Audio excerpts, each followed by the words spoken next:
ইরানের পররাষ্ট্রমন্ত্রী Abbas Araghchi বলেছেন, যুদ্ধে সুবিধাজনক অবস্থায় না আসা পর্যন্ত তারা যুদ্ধ বিরতিতে যাবেন কিনা বা যুদ্ধ থামাবেন কিনা সে বিষয়ে কোনো সিদ্ধান্ত নেবেন না।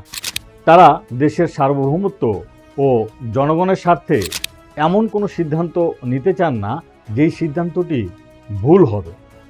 নির্ভুল সিদ্ধান্তের ক্ষেত্রে তারা সামরিক সক্ষমতার উপর সবচেয়ে বেশি গুরুত্ব দিচ্ছেন।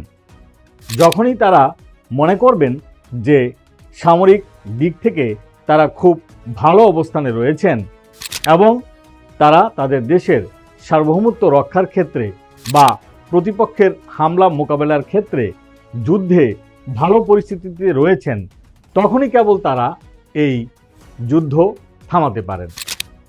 আব্বাস আরাকচি বলছেন, যুদ্ধে কখনো ভুল সিদ্ধান্ত নেওয়া যাবে না, আর সেক্ষেত্রে নির্ভুল সিদ্ধান্তের প্রতিই তারা নির্ভরশীল হতে চান।